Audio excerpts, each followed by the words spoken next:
Bismillahirrahmanirrahim. Assalamualaikum warahmatullahi wabarakatuh. Selamat malam dan salam sejahtera untuk kita semua. Alhamdulillahirabbil alamin.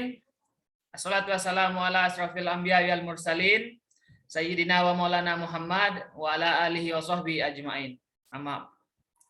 Yang saya hormati Bapak narasumber dalam kelas virtual nasional Guru Inovatif Indonesia, Bapak Syunu Trihantoyo MPD, dan Bapak Ibu para peserta kelas virtual nasional yang saya hormati dan saya sangat banggakan. Alhamdulillah pada malam hari ini adalah pertemuan kita yang kedua di Zoom meeting, Bapak Ibu. Yang pada malam hari ini kita akan lebih banyak membahas ataupun memperdalam lagi terkait dengan materi penelitian literatur. Di pertemuan pertama kemarin Bapak Ibu kita sudah banyak membahas ataupun memulai terkait dengan bagaimana konsep dasar ataupun ide dari penelitian literatur, kemudian bagaimana sebenarnya penelitian literatur itu jika ditinjau dari beberapa segi aspek, itu sudah Bapak Ibu bahas dan kita diskusikan kemarin. Nah, malam hari ini kita akan lebih banyak membahas terkait dengan bagaimana sistematika ataupun teknik dalam mereview agar hasil naskah ataupun literatur yang kita review itu menjadi bagus dan semakin baik dalam kita menulis. Untuk lebih barokahnya pada malam hari ini kita sama-sama membukanya dengan melafazkan al-basmalah. Bismillahirrahmanirrahim. Semoga apa yang kita pelajari malam hari ini mendapatkan manfaat dan berkah bagi Bapak Ibu semua. Amin. Bapak Ibu semua yang saya hormati, untuk materi sudah kami share di WA Group dan nanti juga kami akan share rekaman diskusi kita sehingga Bapak Ibu tidak perlu khawatir untuk mengulang ataupun mempelajari kembali terkait dengan materi-materi yang akan kita pelajari pada kelas ini. Dan satu lagi Bapak Ibu, untuk kegiatan kita, Bapak Ibu tidak perlu khawatir terkait dengan presensi ataupun daftar hadir di grup ataupun di Zoom meeting. Jadi Bapak Ibu cukup fokus pada pengembangan keilmuan, fokus pada materi, dan fokus pada karya. Karena moto dari Guru Inovatif itu adalah kita sama-sama belajar, berkarya, dan berinovasi. Semua administratif kami akan siapkan selengkap-lengkapnya pada akhir acara. Dan seperti yang saya sudah sampaikan dari awal, kami akan menerima 10 artikel pada akhir sesi nanti untuk kita publikasi pada Jurnal Ilmiah Nasional. Dan itu free untuk jenis penelitian literatur. Oleh karena itu, Bapak Ibu, harusnya Bapak Ibu bisa sungguh-sungguh untuk menyimak materi, kemudian aktif untuk berdiskusi, dan Bapak Ibu bisa menghasilkan satu naskah atau satu karya yang Bapak Ibu bisa publikasikan di Jurnal Ilmiah Nasional. Seperti itu Bapak Ibu, dan sedikit saya akan mereview dari pertanyaan-pertanyaan Bapak Ibu di Zoom meeting kemarin. Kemudian kita juga sudah coba untuk melakukan diskusi di grup WA. Jadi grup WA itu silahkan Bapak Ibu bisa bertanya di sana. Jika masih ada pertanyaan yang belum tercover di Zoom meeting, WA group itulah salah satu media yang Bapak Ibu bisa gunakan untuk berdiskusi dengan narasumber. Karena narasumber ataupun kami juga dari tim sudah ada di WA group tersebut untuk kita berdiskusi dan sharing keilmuan terkait dengan penelitian literatur ini. Seperti itu. Untuk diketahui Bapak Ibu, sekali lagi, penelitian literatur itu adalah salah satu jenis pendekatan dalam penelitian kualitatif. Nah, kalau penelitian kualitatif kita berbicara deskripsi ataupun narasi-narasi. Dari namanya penelitian usaha untuk kita mencari jawaban melalui literatur-literatur ataupun konsep-konsep ataupun teori-teori. Seperti itu intinya. Jadi kita menemukan jawaban kita akan berusaha mencari jawabannya melalui literatur-literatur ataupun teori-teori yang ada. Jadi Bapak Ibu tidak perlu ke lapangan, tidak perlu wawancara, tidak perlu untuk observasi. Cukup Bapak Ibu pilih topik yang Bapak Ibu ingin kaji secara literatur, kemudian silahkan browsing ataupun silahkan cari buku-buku, kemudian jurnal, kemudian artikel-artikel yang sesuai dengan topik yang Bapak Ibu bahas. Nah, karena ada beberapa yang bertanya terkait apa perbedaan penelitian literatur dengan analisis naskah buku ataupun kita penelitian yang lain. Jadi memang penelitian masing-masing dari pendekatan penelitian tentu ada caranya tersendiri, ada tekniknya tersendiri. Nah, dalam penelitian literatur ini memang kita fokus pada teori-teori literatur. Dari namanya sudah penelitian literatur. Jadi kita meneliti berdasarkan teori ataupun konsep yang ada. Jadi tidak perlu repot-repot untuk mencari subjek penelitian, Bapak Ibu pergi observasi di lapangan. Cukup kumpulkan teori-teori yang ada, naskah yang ada, itulah yang Bapak Ibu analisa, itulah Bapak Ibu posisi kita akan mencari jawaban dari apa yang akan kita kaji melalui literatur tersebut. Nah, itu Bapak Ibu ya, karena masih ada juga yang mungkin ada yang belum baru bergabung seperti itu. Nah, itu menjadi dasarnya. Dan sekali lagi silahkan Bapak Ibu bisa melihat kembali materi-materi ataupun apa yang sudah kami berikan di WA Group, sehingga pemahaman kita paling tidak ada dasar untuk kita menulis penelitian literatur ini. Nah, baik, selanjutnya saya berikan kesempatan kepada Bapak Sunu Trihantoyo untuk memaparkan materinya kurang lebih selama 30 atau 40 menit terkait dengan materi kita yang kedua. Kepada Bapak Sunu Trihantoyo, waktu dan tempat saya persilahkan. Terima kasih Pak Dr. Muhammad Suhardi. Bapak Ibu, selamat malam. Assalamualaikum warahmatullahi wabarakatuh. Ya, Bapak Ibu, alhamdulillah Pak ya, pada kesempatan malam hari ini kita ketemu lagi Bapak Ibu. Ini kalau saya ini masih di kampus Bapak Ibu. Jadi barusan selesai kegiatan tadi langsung mengisi kegiatan ini ya. Tapi kalau saya lihat Bapak Ibu ini sudah di rumah masing-masing, semoga dengan nyamannya lokasi Bapak Ibu nanti akan semakin memaksimalkan pemahaman kita untuk belajar tentang literatur review ya, atau penelitian literatur. Baik Bapak Ibu, nanti akan sedikit saja saya share terkait dengan teorinya atau materinya. Nanti kita akan banyak praktek aja ya dan diskusi tanya jawab Bapak Ibu ya. Saya akan sedikit untuk menyampaikan Bapak Ibu ini ya terkait dengan bagaimana menulis sebuah literatur review yang baik gitu ya. Nah, melanjutkan apa yang kemarin menjadi slide terakhir saya itu Bapak Ibu, bahwasannya Bapak Ibu di dalam menulis sebuah penelitian ya itu akan lebih baik kalau memperhatikan 5 aspek ini. Jadi kesamaan seperti apa, perhatian concern kita, kompilasi, rangkaian tindakan sama kontribusi. Coba saya akan menjelaskan secara runtut Bapak Ibu kelima ini sehingga nanti Bapak Ibu bisa memahami bagaimana menulis sebuah artikel yang berkualitas.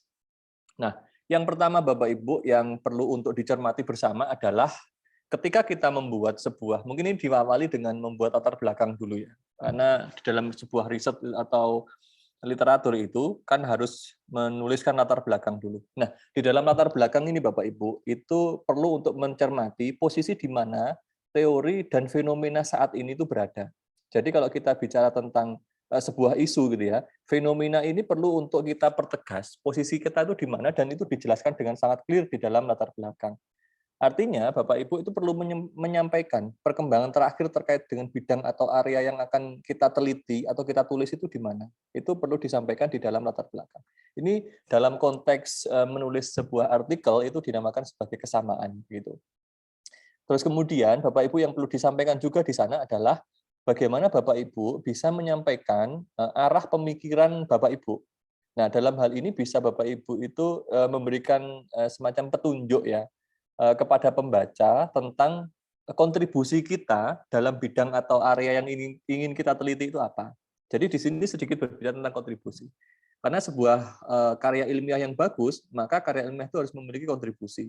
Nah, kontribusi itu bisa kontribusi secara teoritis atau kontribusi secara praktis. Ini hal pertama yang harus Bapak Ibu cermati. Berikutnya, Bapak Ibu berbicara tentang perhatian ya atau concern begitu. Nah, di sana itu berbicara tentang bagaimana problematisasi terhadap sebuah situasi.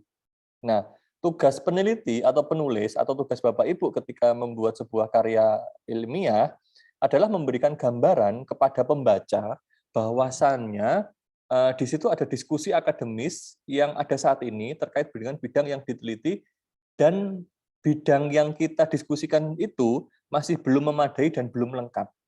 Sehingga kita perlu untuk mencari sebuah kesenjangan, Bapak Ibu. Jadi, Bapak Ibu harus melihat bahwasannya terhadap topik yang saya sangat interest ya dengan hal itu, maka perlu untuk kita kuatkan di mana letak atau bagian yang itu masih belum memadai dan belum lengkap. Itu perlu diungkapkan, Bapak Ibu, di dalam latar belakang utamanya ya. Nah, cara yang dapat dilakukan itu dengan memberikan contoh praktis dari area penelitian, nah, di mana hal tersebut dapat membantu menyampaikan maksud pemikiran peneliti. Jadi, untuk memberikan keyakinan kepada pembaca. Jadi sebenarnya kan begini Bapak Ibu ya, ketika Bapak Ibu menulis sebuah artikel ya atau penelitian yang kemudian hasil laporan penelitian itu dipublikasikan dalam bentuk artikel yang diterbitkan di jurnal begitu, sebenarnya kan kita ingin bagaimana pemikiran kita itu dibaca, dipahami dengan baik oleh orang lain kan begitu. Jadi bagaimana kita menyampaikan ide-ide kita itu dipahami dengan baik oleh orang itu. Termasuk ketika Bapak Ibu mau mempublikasikan, maka di dalam tahapan itu barrier-barriernya itu ada editor, ada reviewer jurnal kan gitu ya. Nah, editor maupun reviewer jurnal itu mencoba untuk memahami apa yang ingin Bapak Ibu sampaikan. Nah, sehingga ketika Bapak Ibu ingin menyampaikan pemikirannya itu supaya menarik, Bapak Ibu perlu untuk memiliki sebuah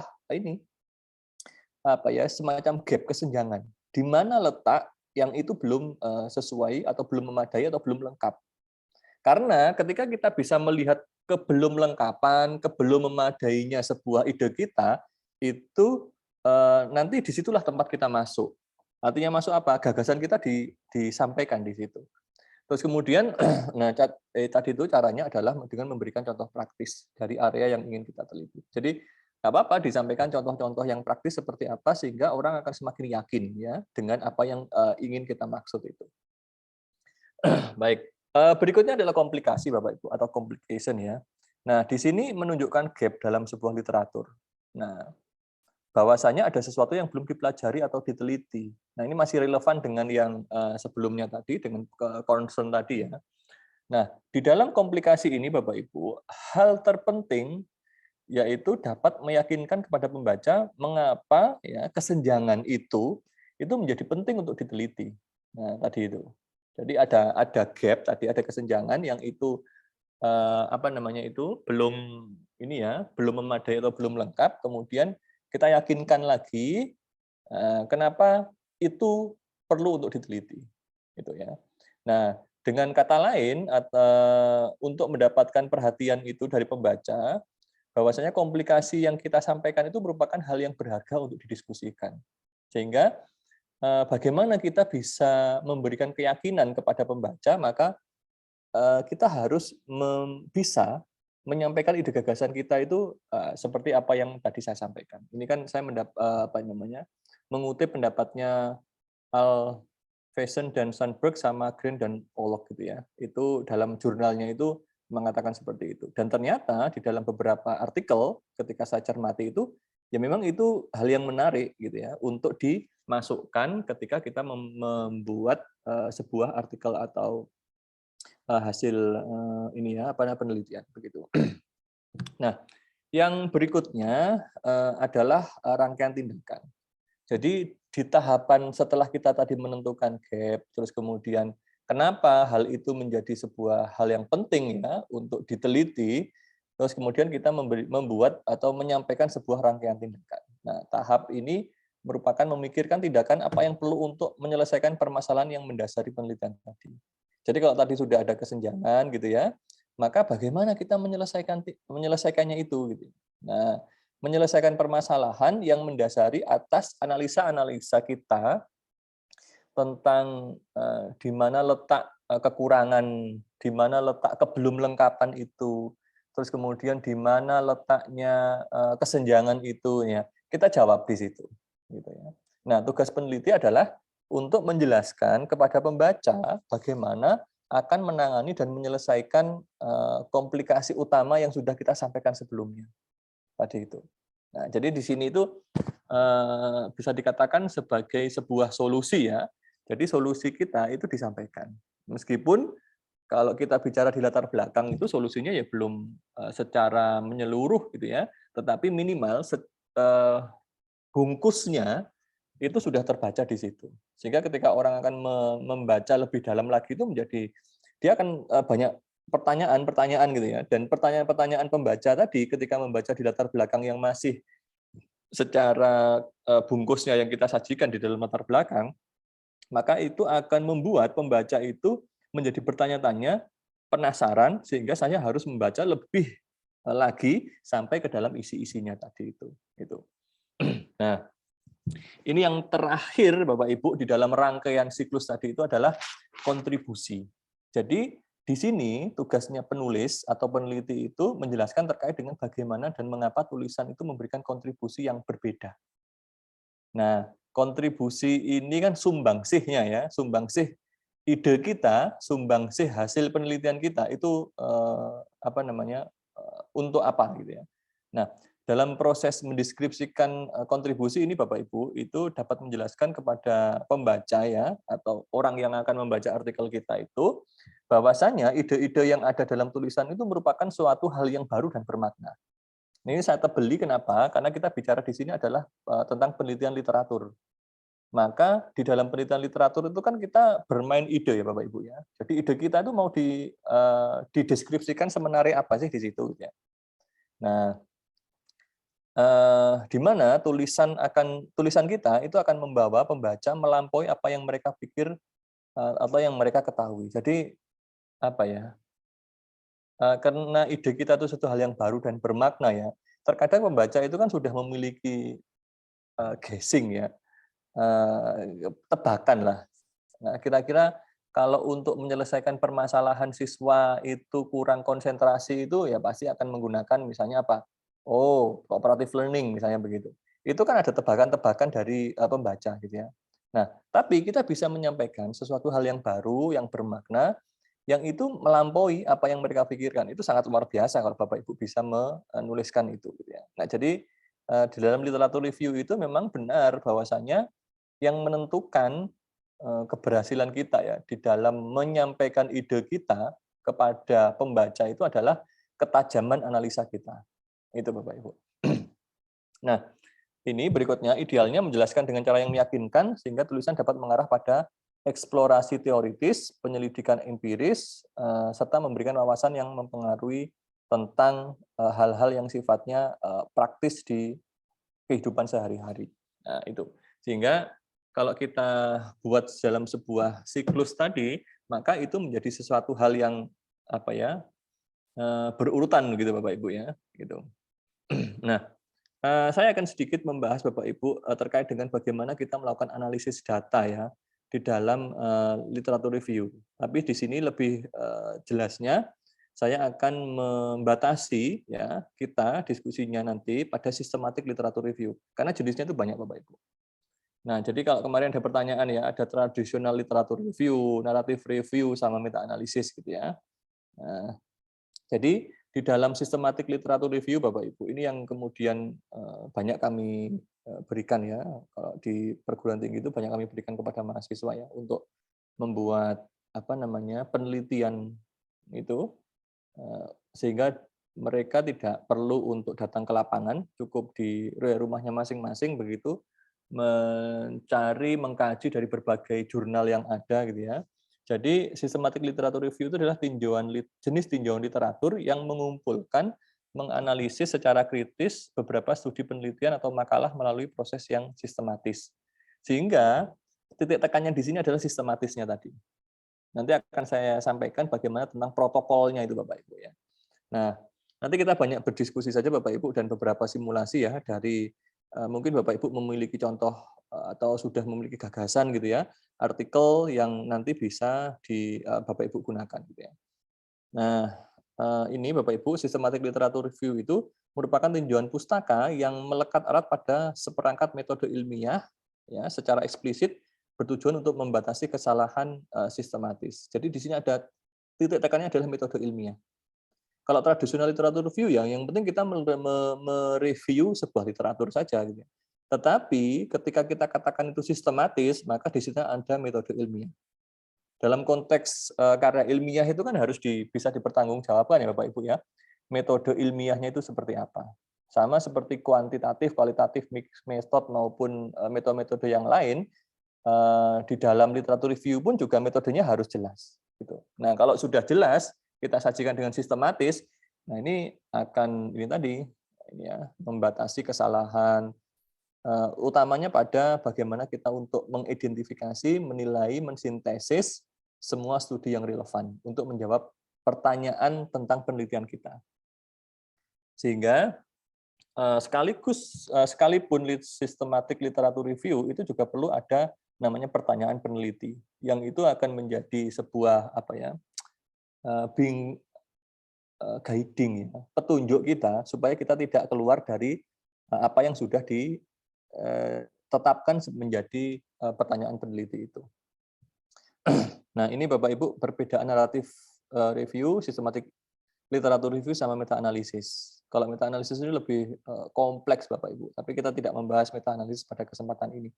Kita akan membahas pada poin yang tengah ini adalah sistematik literatur review ya. Gitu. Saya akan lanjut aja Bapak Ibu. Nah, ini mungkin sedikit saya menyampaikan Bapak Ibu ya. Sistematik literatur review itu sebenarnya awalnya itu lahir pada bidang studi kedokteran dan kesehatan Bapak Ibu untuk mendapatkan kalian dalam satu topik. Nah, ini. Kalau kita lihat Bapak Ibu, jumlah artikel yang muncul ya atau yang menggunakan sistematik literatur review atau penelitian literatur ya dengan cara yang sistematis berdasarkan subjeknya, ini saya trace ya dari berbagai sumber gitu. Ternyata memang medicine itu menduduki angka yang sangat luar biasa. Kemudian social science ini ya yang kedua, terus kemudian lanjut sampai ke dengan bisnis.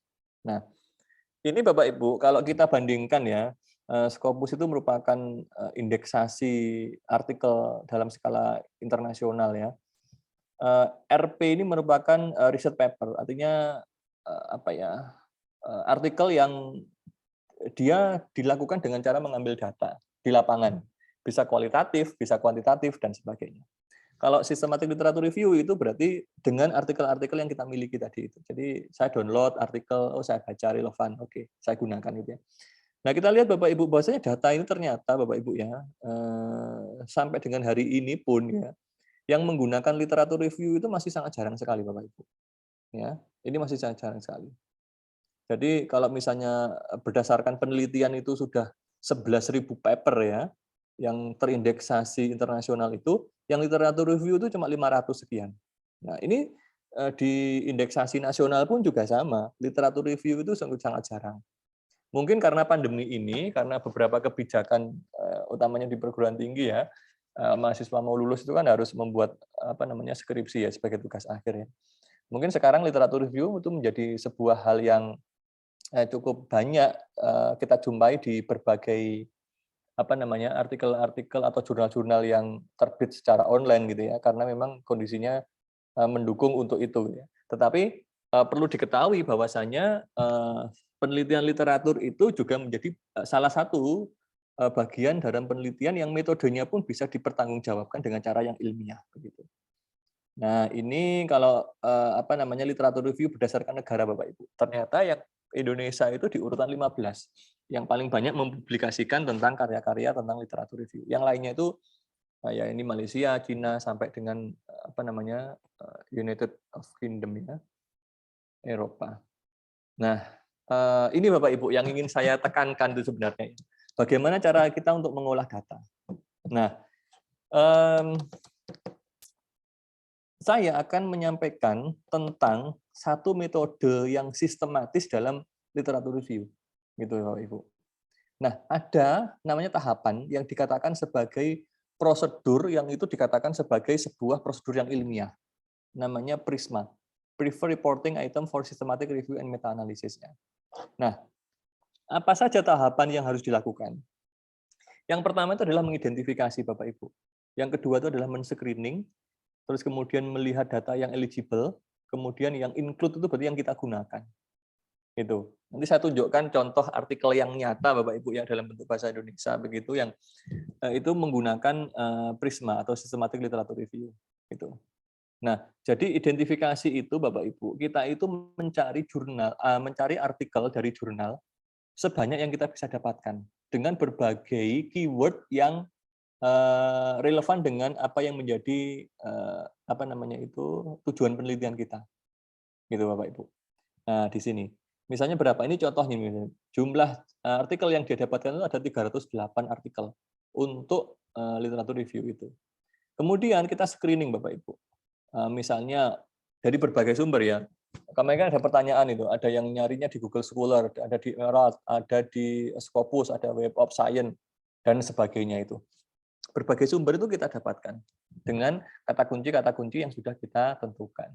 Kemudian kita akan menghilangkan ya Bapak Ibu ya yang sama. Misalnya saya dapat dari Scholar itu penelitian tentang X gitu ya. Saya dapat dari apa yang sering common itu ya di Emerald misalnya gitu dengan sumber yang lain yang selain Google Scholar itu sama penelitian X. Oh berarti ini bisa kita hilangkan, bisa kita eliminasi gitu. Ya. Nah, dalam proses tadi itu ya, ini sebagai contoh, dari 308 artikel itu menjadi 277. Berarti ada 31 artikel itu yang dihilangkan. Nah, definisi menghilangkan ini karena apa? Satu, itu merupakan artikel ganda bisa. Terus kemudian bisa juga artikel itu tidak mendukung dengan apa, tidak menjawab apa yang menjadi tujuan penelitian kita. Misalnya kita ingin menulis tentang dunia pendidikan gitu ya. Tetapi artikel yang kita dapatkan itu tentang bicara tentang ekonomi. Nah, ini kan beda konteks. Maka yang ekonomi itu kita singkirkan gitu ya Bapak Ibu. Nah, itu namanya diproses yang screening gitu. Nah, terus kemudian ini Bapak Ibu kita akan mengecek berapa jumlah artikel yang eligible, yang mendukung ya, yang sesuai dengan apa namanya pertanyaan penelitian kita. Nah, di dalam proses eligible ini Bapak Ibu, itu dimungkinkan juga hasil screening kita itu ya, itu ada juga yang kita eliminasi juga gitu. Nah, misalnya setelah kita membaca ya, masuk ke abstrak kemudian masuk ke hasil penelitian misalnya begitu, ternyata ini tidak mendukung, ini keluar dari konteks kita gitu ya. Maka itu dihilangkan. Nah, gitu. Terus kemudian ketika itu sudah dihilangkan, maka kita masuk ke tahapan yang terakhir adalah include ini tadi. Include itu berarti semua yang masuk di dalam artikel yang ini kita teliti. Itu namanya include. Sehingga di situ baru kita baca secara keseluruhan, secara komprehensif, Bapak. Dia membicarakan apa, terus kemudian dia itu mendiskusikan tentang apa, hasilnya seperti apa, itu kita masukkan. Berarti dari proses kalau kita tadi berbicara tentang systematic literature review yang sistematis ya Bapak Ibu dengan metode PRISMA tadi, ini adalah protokol yang dikatakan sebagai protokol yang ilmiah. Gitu Bapak Ibu. Ini banyak sekali ahli-ahli yang kemudian menggunakan dan meneliti dengan metode ini. Gitu. Nah, dengan protokol ini Bapak Ibu, maka kita bisa mengklaim bahwasannya penelitian literatur yang sedang kita gunakan itu adalah penelitian yang sistematis. Itu kan berbanding terbalik dengan yang tradisional literatur kemarin ini, Bapak Ibu. Nah, ini akan lebih kredibel begitu literatur review yang Bapak Ibu sedang tulis ketika menggunakan contoh format yang seperti ini. Oke, saya akan cepat saja ya Bapak Ibu supaya kita nanti bisa banyak diskusi, dan nanti akan saya tunjukkan beberapa contoh ya, bagaimana mengutip dan sebagainya. Nah, ini Bapak Ibu, bagaimana kita merencanakan sebuah tulisan literatur ya. Ya, jadi yang pertama itu adalah memulailah dengan pertanyaan peneliti yang jelas. Ya. Apakah itu single construct, apakah variabel ataukah hubungan. Contoh misalnya, apakah yang ditunjukkan oleh keseluruhan literatur mengenai keadaan penelitian kemampuan perubahan organisasi saat ini? Ini berarti konteksnya yang luas, Bapak Ibu. Nah, contoh misalnya yang lain yang sempit ya, apa dampak pandemi COVID terhadap pendidikan tinggi, misalnya begitu. Nah, yang sempit juga bagaimana perubahan organisasi terkait dengan masalah kesehatan mental karyawan. Itu konteksnya sempit. Tapi yang pertama tadi itu konteksnya itu luas. Gitu. Ini untuk protokolnya Bapak Ibu ya. Hal berikutnya adalah kita mengidentifikasi, kita men-screening, kita mencari tentang berapa jumlah artikel yang itu mendukung atau eligible itu yang support lah ya, yang sama dengan pertanyaan penelitian kita. Nah, ini Bapak Ibu database-nya yang Bapak Ibu bisa gunakan ya. Kan kemarin banyak yang bertanya itu, ada yang Google Scholar itu ya. Nah, Google Scholar itu cakupan yang luas dari studi yang dipublikasikan ataupun yang tidak dipublikasikan. Karena di sana itu ada riset guide ya, kalau untuk orang-orang yang peneliti itu, misalnya belum dipublikasikan itu bisa disubmit sendiri oleh orang itu gitu ya. Dan itu nanti akan record-nya masuk ke Google Scholar, mesin pencari otomatis itu. Nah, gitu. Ini ada banyak macam Bapak Ibu database yang bisa kita gunakan di dalam membuat sebuah literatur review gitu ya Bapak Ibu. Jadi tidak hanya di Google Scholar, Bapak Ibu bisa mencari di Scopus, Web of Science, Emerald, ScienceDirect dan sebagainya. Oke, saya nanti akan langsung aja masuk di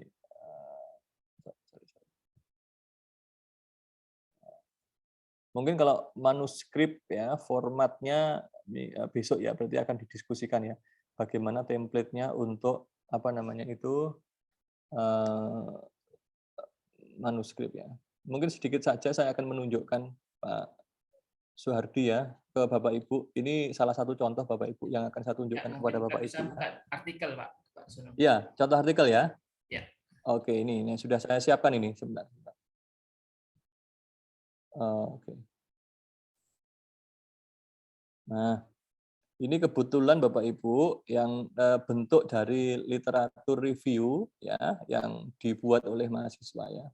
Ini sedang proses bimbingan Bapak Ibu. Nah, ini saya tunjukkan Bapak Ibu. Nah, ini adalah literatur review. Ya. Ini bimbingan saya ini. Jadi peningkatan literasi digital dalam mewujudkan profesionalisme kinerja guru pada era revolusi industri 4.0. Ini.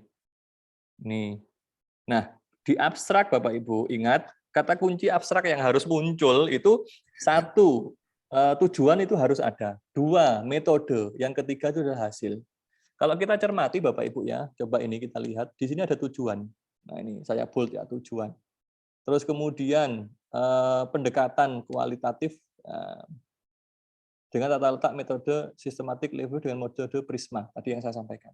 Nah ini di situ itu dia bicara tentang metodenya. Jadi tujuannya apa?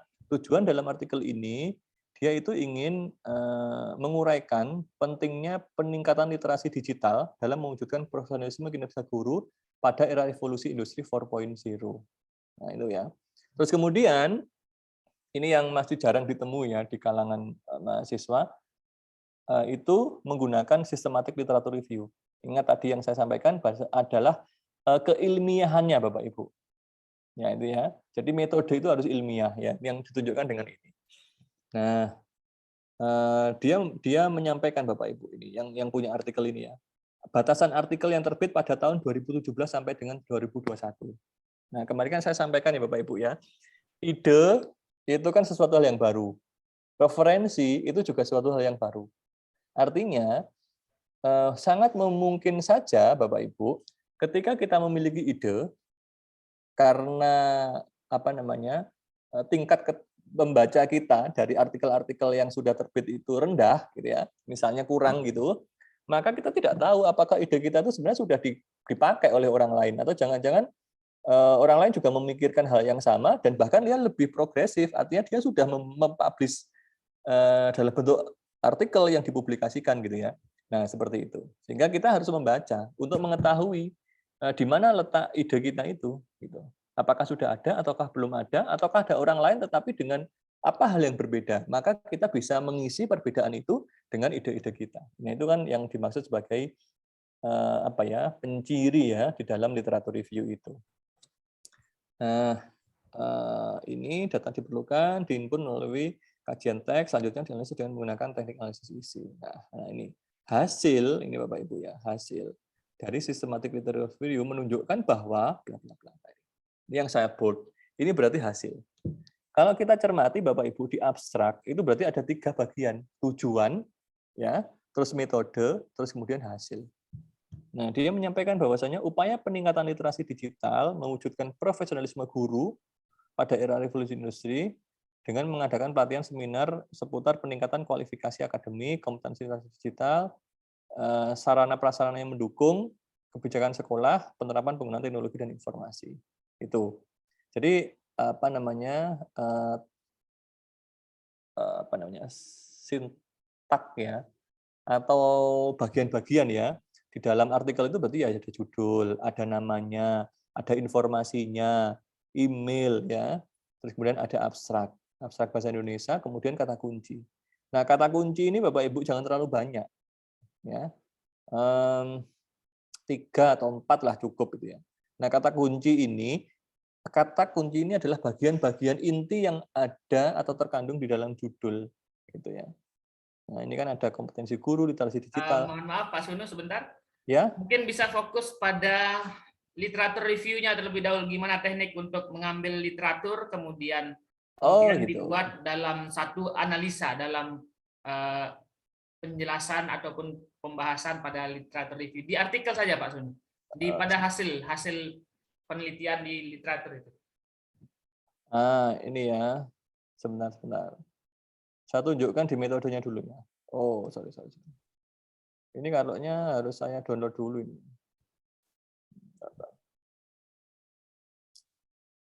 Ini Bapak Ibu. Mungkin di metode dulu ya, karena hal yang paling penting itu adalah metodenya. Ya. Saya ekspor PDF dulu aja lah, supaya terlihat ya Bapak Ibu. Benar, saya share dulu yang sudah saya download Bapak Ibu.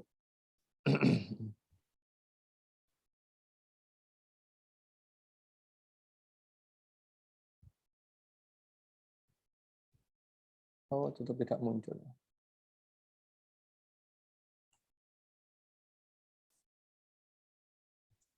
Sebentar, saya download sebentar. Ini masih di Google Drive, karena kalau ini semua data saya itu di Google Drive, Bapak Ibu.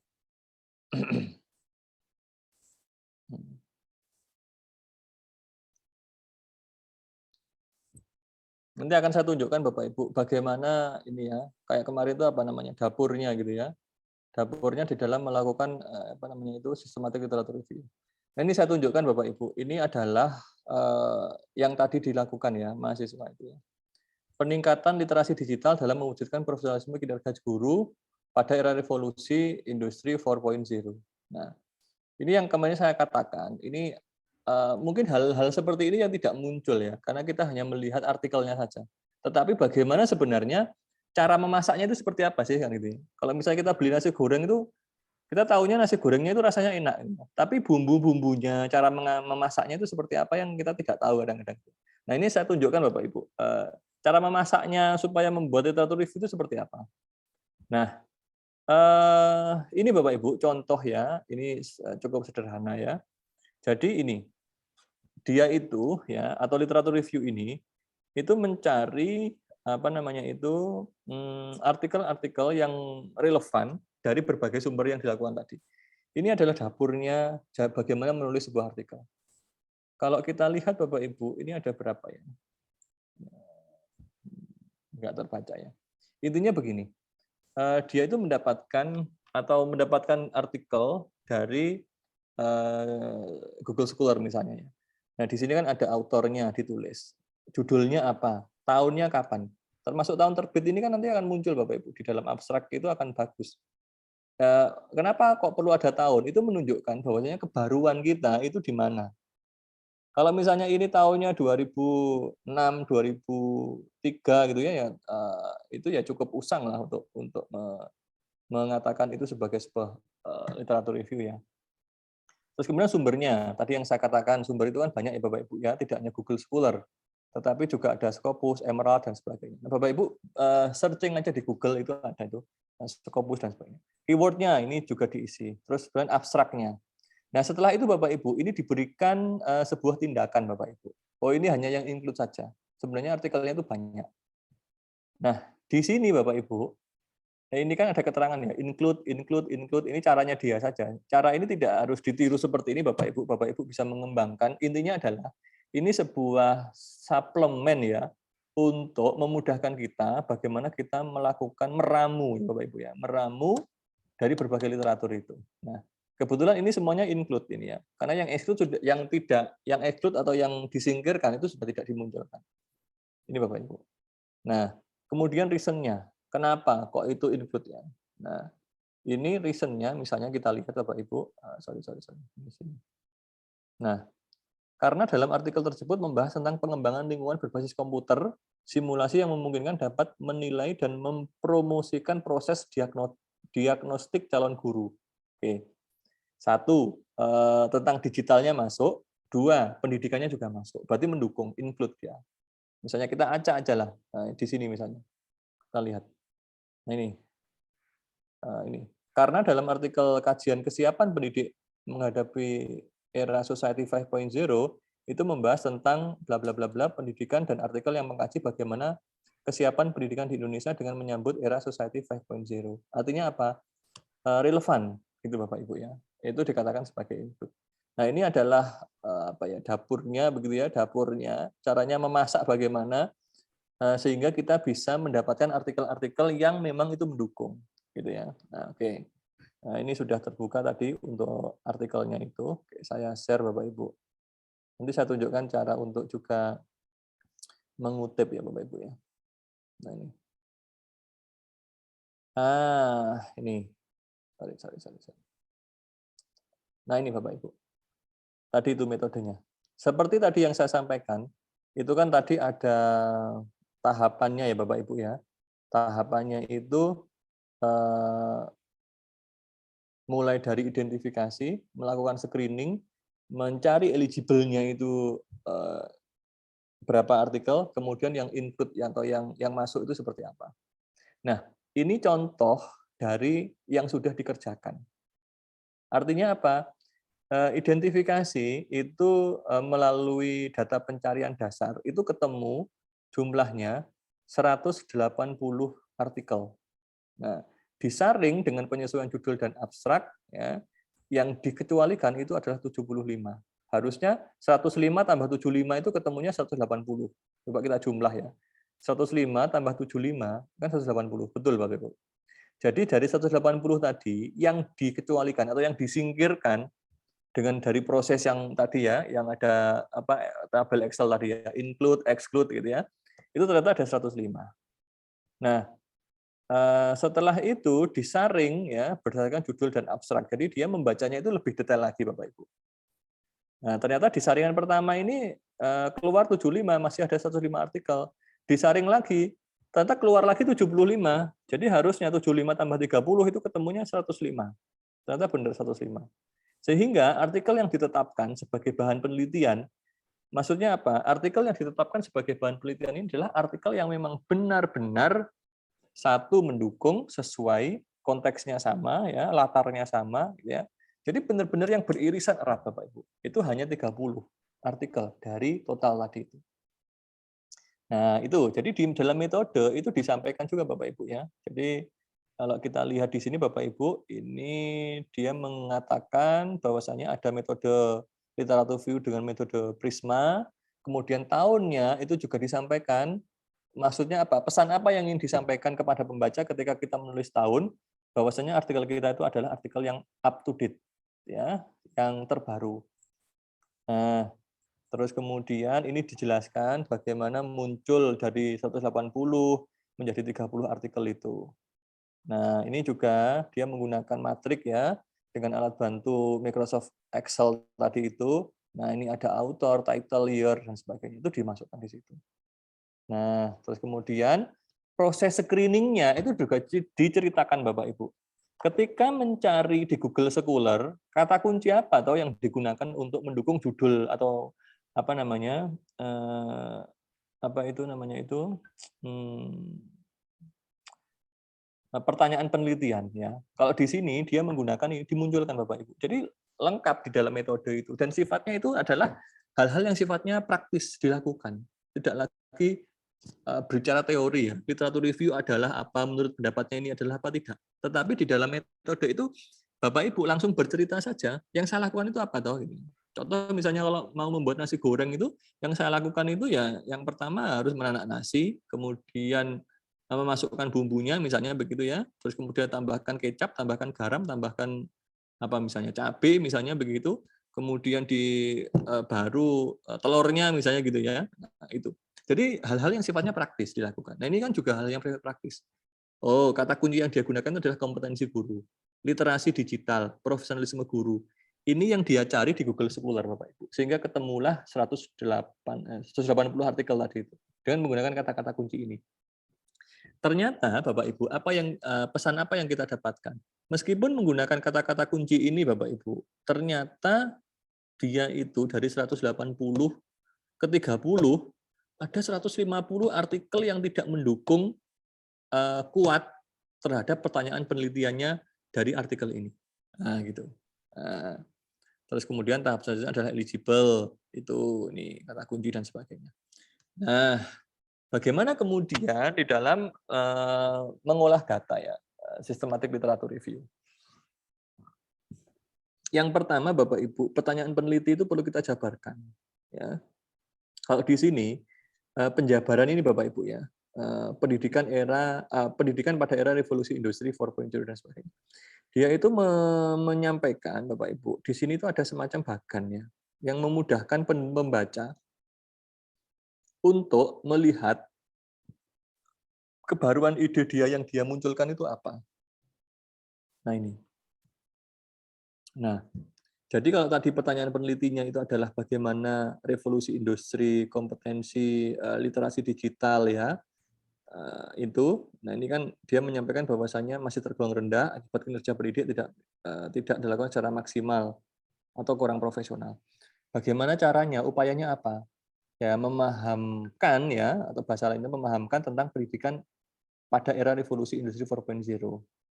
Poin yang kedua, memahami tentang kompetensi yang harus dimiliki oleh pendidik. Artinya apa? Seorang pendidik itu dia harus memahami kompetensi dirinya. Kemudian upaya yang ketiga adalah memahami tentang literasi digital. Jadi seorang pendidik itu harus paham tentang literasi digital. Ya dengan proses pengembangan diri yang dia lakukan. Terus kemudian dia harus memahami bagaimana seorang itu dikatakan profesional. Misalnya, oh ciri-cirinya profesional itu ini loh. Nah, dia menyampaikan Bapak Ibu di dalam literatur review yang saya contohkan, bagaimana memunculkan kompetensi literasi digital itu dengan 3 cara ini yang dia lakukan. 4 cara. Nah, 4 cara ini Bapak Ibu, ini bukan kemudian pendapatnya satu teori, kemudian satu artikel berbicara semuanya, terus kemudian kita ambil, tidak. Mendapatkan 4 bagian ini, itu hasil dari menelaah dari berbagai literatur yang sudah dia dapatkan tadi itu. Sehingga kalau kita mau lihat Bapak Ibu, 4 bagian tadi itu dibahas, nah ini, dalam masing-masing itu tadi secara detail, dengan berbagai literatur artikel yang dia dapatkan. Mana ya tadi ya? Kita lihat. Nah ini kan tentang bagaimana seorang pendidik itu memahami tentang pendidikan era revolusi industri 4.0. Nomor 1. Nomor 2, seorang pendidik itu harus memahami tentang kompetensi guru. Nah ini dibahas di sini. Nomor 3, memahami tentang literasi digital guru, dibahas. Nomor 4, nah, ini tentang bagaimana seorang guru itu dikatakan profesional, gitu ya. Nah sudah. Nanti masuk di dalam sebuah bagan ini. Nah, kemudian di pembahasannya pun juga sama. Ya. Pembahasan itu lebih pada bagaimana ide-ide kita, gagasan-gagasan kita itu dikeluarkan di dalam pembahasan. Tetapi kalau dalam hasil ini, kita lebih pada bagaimana mensintesis. Mensintesis kemarin kan itu kan berarti apa? Menggabungkan ya dari berbagai artikel-artikel yang relevan. Jadi artikel-artikel yang banyak tadi Bapak Ibu, kalau dia ketemu hanya 30 itu kemudian dikelompokkan menjadi 4 bagian ini tadi. Sama ini ya, ternyata. Jadi 30 artikel tadi ternyata kalau mau dikelompokkan kontennya, karena kalau sudah 30 itu kita tidak bisa Bapak Ibu hanya membaca judul dan abstraknya, tetapi harus membaca sampai ke isinya itu tadi. Ya. Untuk apa? Memberikan wawasan kepada kita, gambaran kepada kita bahwasanya ide kita itu benar-benar baru. Maka dari 30 tadi kemudian dikelompokkan jadi 4 bagian ini Bapak. Memahami tentang pendidikan era digital, ya, memahami tentang kompetensi, memahami tentang literasi, memahami tentang bagaimana dikatakan pendidik itu seorang yang profesional. Dan dia bisa meyakinkan bahwasanya ketika pendidik itu tahu 4 hal ini tadi, maka dia akan memiliki kompetensi literasi digital yang baik.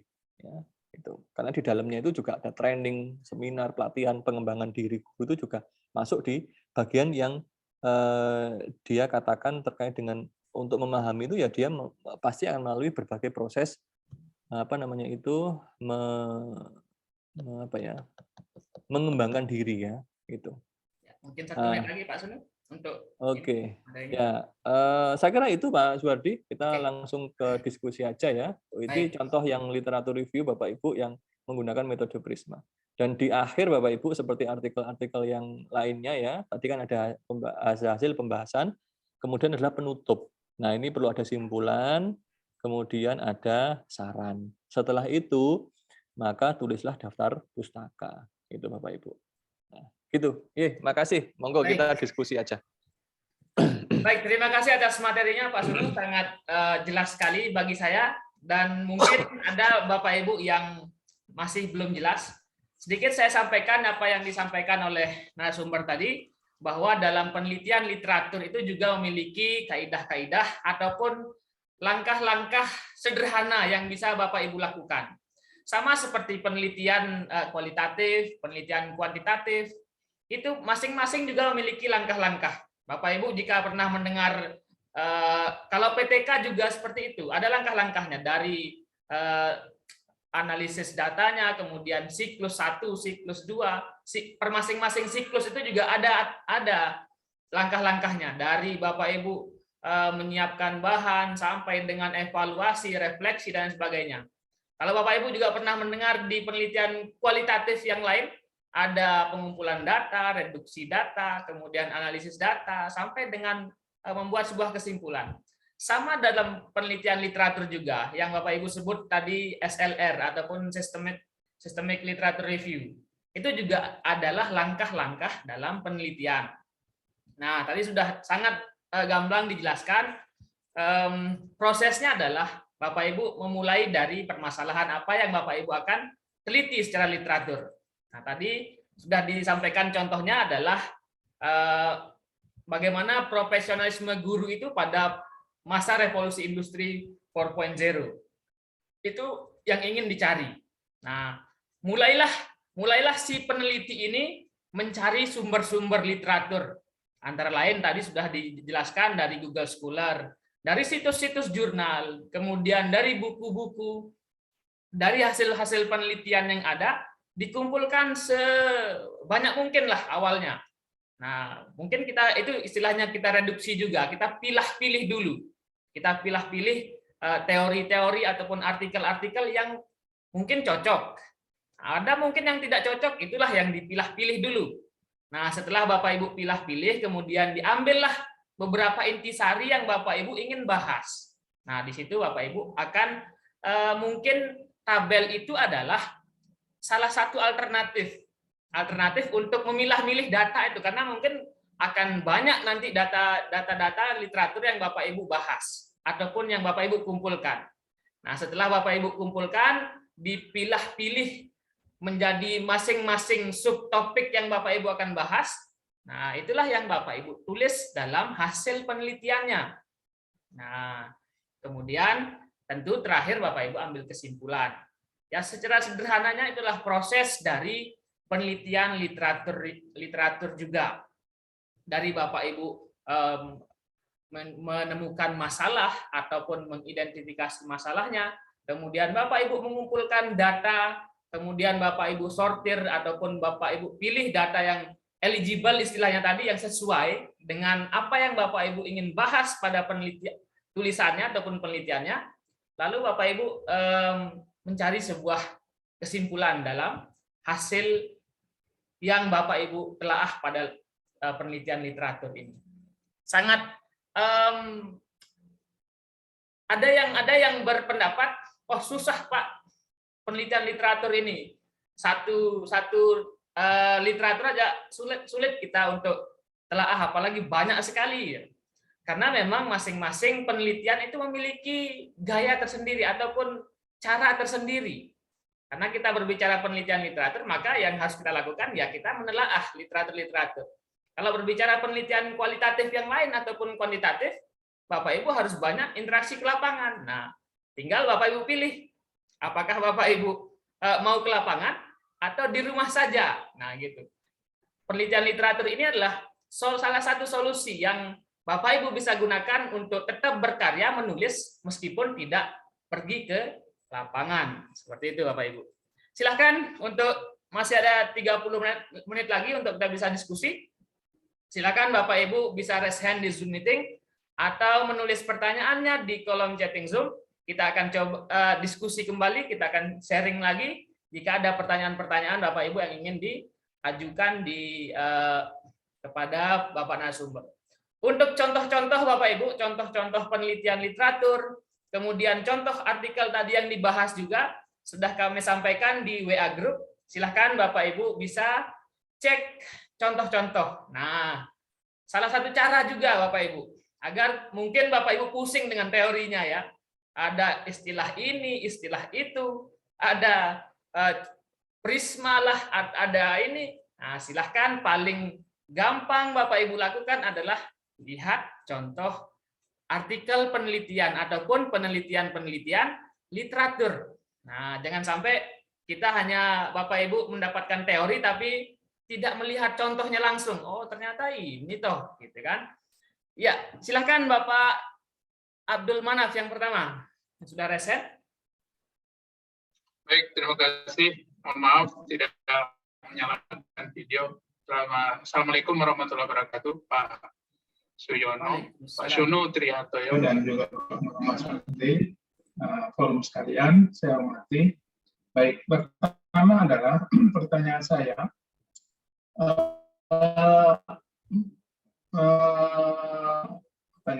Riset literatur, review literatur ini, apakah memang sudah diakui menjadi satu cara penelitian yang bisa dipertanggungjawabkan secara ilmiah? Ternyata tadi sudah disampaikan.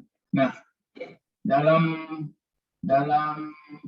metode penelitian baik kualitatif, kuantitatif maupun kualitatif itu, kita sering menyebut data jenuh, ya, data jenuh atau sampel jenuh. Nah, dalam hal ini untuk review literatur ini, penulisan review literatur ini, apakah bagaimana standar kejenuhan? Tadi kalau sudah sampaikan Pak Suyono sebagai tadi dari 180 jadi sampai jadi 30. Nah, apakah memang ada subjektivitas daripada penulis untuk mengklaim bahwa memang kan dari semua literatur itu membatasi tadi hanya pada 4. Jangan-jangan karena memang ada keterbatasan yang harus kita juga miliki sebagai peneliti, sehingga itu mungkin ada unsur subjektivitas dan sejauh mana itu bisa diterima dalam penulisan literatur. Terima kasih. Assalamualaikum warahmatullahi wabarakatuh. Terima kasih. Pertanyaannya Pak Abdul Manaf sangat esensi sekali. Tadi memang sudah disampaikan data. Mungkin kita di Indonesia juga sangat masih kurang sekali penelitian literatur ketimbang penelitian kualitatif, kuantitatif yang lain, ataupun R&D. Nah, penelitian literatur ini masih minim. Mungkin kalau nggak pandemi, nggak ada orang pakai penelitian literatur ini, seperti itu. Dan bagaimana tadi kita bisa menggambarkan kejenuhan dari apa yang akan kita bahas atau variabel lah istilahnya, apa yang kita akan tulis gitu. Silakan Pak Suno. Baik, terima kasih Pak Abdul Manaf. Pertanyaannya sangat luar biasa ya Pak ya. Begini Pak, data jenuh itu memang kita jumpai dalam penelitian kualitatif ya Pak ya, di mana dikatakan data jenuh itu ketika ya kapanpun, dimanapun ya kita tanyakan tentang riset question atau pertanyaan penelitian kita kepada informan itu, ya kita akan menjumpai jawaban yang sama. Itu berarti dikatakan sebagai data jenuh. Jadi kita sudah tidak menemukan lagi Bapak Ibu data yang baru. Kalau triangulasi itu kan berarti bisa triangulasi waktu, bisa triangulasi sumber ya. Kalau di dalam kita bicara dalam konteks kualitatif ya, karena tadi bicaranya tentang data jenuh. Artinya triangulasi waktu itu tanya hari ini, pertanyaan yang sama. 5 hari lagi kita tanya dengan informan yang sama, gitu ya. Hari ini Bapak makan apa? Oh, makan saya sehari-hari itu ya nasi sama lauknya itu kerupuk misalnya gitu ya. Besoknya lagi ditanya. Kita misalnya bicara tentang tingkat ekonomi seseorang. Saya makannya ya nasi sama kerupuk karena mampu belinya ya itu. 5 hari lagi, triangulasi waktu sampai 3 kali, jawabannya sama. Berarti kita tidak menemukan informasi baru. Berarti dikatakan sebagai data jenuh. Nah, itu salah satu yang kemudian dikatakan sebagai data jenuh. Nah, coba kita bawa Bapak Ibu konteks data jenuh tadi di dalam literatur review. Tadi kan saya contohkan Bapak Ibu ya, bagaimana 180 artikel yang didapatkan untuk mengidentifikasi tentang literasi digital pada guru profesional tadi itu, ternyata setelah dilakukan proses screening sama eligibility-nya itu tinggal 30, artinya ada 70 artikel yang gugur gitu. Nah, di dalam penelitian literatur review Bapak Ibu, ini masih dalam rumpun penelitian kualitatif. Begitu Bapak Ibu, ini yang perlu untuk dipegang gitu ya. Di mana ada satu ciri dalam penelitian kualitatif itu, peneliti itu adalah sebagai key instrumen atau instrumen kunci. Jadi ketika peneliti itu sebagai instrumen kuncinya, maka yang menentukan adalah kita. Sehingga kalau tadi pertanyaan Pak Manaf tadi, apakah mungkin akan dijumpai yang namanya subjektivitas peneliti? Saya katakan sangat mungkin Pak Manaf. Begitu. Karena ketika kita, contoh tadi ya yang saya tunjukkan tadi, ada 30 artikel Bapak Ibu, 30 artikel. Dibaca semuanya sampai ke dalam isi-isinya. Ketika tadi namanya mahasiswa tadi itu memetakan 30 artikel itu, maka dia akan ketemu 4 komponen pokok yang itu menjadi komponen besarnya. Begitu. Mungkin saja ketika saya yang membaca artikel itu tidak 4 saya ketemu menjadi 6. Gitu. Apakah itu dikatakan ilmiah? Ya ilmiah. Bergantung bagaimana kita mendeskripsikan, menarasikan itu. Makanya tadi Bapak Ibu, kalau kita bicara tentang tadi ya, yang statement saya yang pertama tadi, saya menjelaskan tentang bagaimana artikel berkualitas itu ya, mulai common ground, concern, komplikasi, course of action, sampai dengan kontribusi tadi ya, istilah-istilah yang digunakan itu, bagaimana kita bisa membahasakan bahwasanya gap-nya itu menarik, itu kan bergantung pada bagaimana kita menarasikan itu. Dan menarasikan itu kan bergantung pada bagaimana berapa banyak buku yang kita baca, berapa banyak pengalaman yang kita miliki gitu ya. Saya akan mendeskripsikan guru profesional dengan Pak Suhardi misalnya mendeskripsikan guru profesional meskipun sama-sama kita di dalam dunia pendidikan, mungkin akan berbeda. Kesenjangan itu akan berbeda gitu ya. Nah, karena di dalam penelitian kualitatif dan literatur review itu merupakan rumpun penelitian kualitatif juga Bapak Ibu. Sehingga tadi yang saya katakan, peneliti itu sebagai instrumen kuncinya. Kalau instrumen kunci ya sangat mungkin saja satu orang dengan orang lain akan berbeda. Dan subjektivitasnya itu memang sangat muncul, bisa saja muncul di sana. Akan tetapi, begini Bapak Ibu, subjektivitas itu harus didukung dengan data yang ilmiah.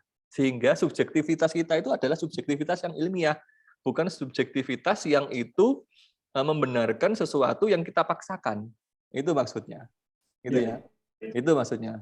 Oke, saya kira itu menjawab lah ya. Jadi intinya subjektivitas ada di dalam literatur review itu. Tetapi bagaimana kita menjelaskan dengan cara yang ilmiah, dengan caranya yang rasional, dengan didukung beberapa data-data yang kita miliki, baik dari artikel, dari yang lainnya itu. Gitu, ya. Semoga Pak Manaf menjawab. Pak Manaf, nggih.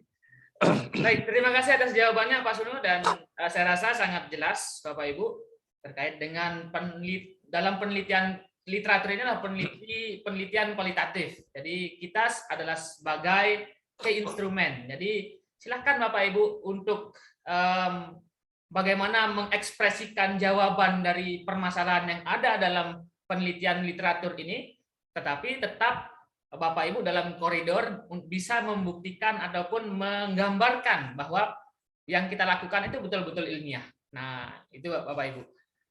Satu lagi Pak Sunus, mungkin saya ada pertanyaan yang ada di WA Group yang mungkin sebagian besar nih dari kita Bapak Ibu masih peneliti pemula nih. Apalagi mungkin kalau nggak pandemi, saya bilang tadi, nggak kita melakukan penelitian literatur. Seperti itu. Mungkin berapa standar, Bapak Ibu? Standar dari yang masih pemula banget nih. Kalau kita nyari literatur saja yang masih sangat sederhana saja, masih susah. Gimana dengan yang 100, disebut Pak Sunu tadi sampai 100-an gitu kan? Berapa kira-kira Pak Sunu? Misalkan kita ingin mengkaji satu teori, satu permasalahan seperti profesionalisme guru tadi.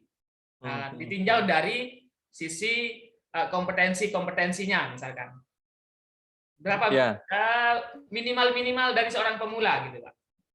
Ya, minimal kalau menurut saya ya Bapak Ibu itu artikel ya, karena begini, karena terkait dengan kebaruan ini Bapak Ibu ya. Kenapa saya katakan tadi, kalau yang di grup di apa namanya WA grup kemarin kan ada yang bertanya ya, buku induk atau teori induk itu yang seperti apa? Teori induk itu merupakan teori dasar Bapak Ibu. Nah itu teori dasar boleh digunakan. Kalau saran saya ya, teori dasar boleh digunakan itu untuk menguatkan sebagai basic kita berpendapat begitu. Nah selain itu Bapak Ibu, yang dominan itu harus didukung dengan artikel yang terbit ya bisa 5 tahun terakhir lah itu masih relevan ya. Nah jumlah artikel berapa? Ya, disarankan sebagai peneliti pemula ya, 5 aja cukup Bapak Ibu gitu. Tidak usah terlalu banyak, 5 aja cukup. 5 itu kalau Bapak Ibu membaca secara komprehensif, kita akan mengetahui tren atau isu teraktual, kesamaan atau mungkin perbedaan dari yang ide yang ingin kita munculkan. Tapi begini Bapak Ibu, saya selalu menyampaikan ini ya. Dan itu memotivasi saya juga. Tulisan yang bagus itu adalah tulisan yang selesai, Bapak Ibu. Gitu ya. Jadi tulisan yang bagus adalah tulisan yang selesai. Percuma Bapak Ibu berpikir sangat-sangat kompleks, tapi kemudian tidak wujud tulisannya. Terus untuk apa kan gitu ya?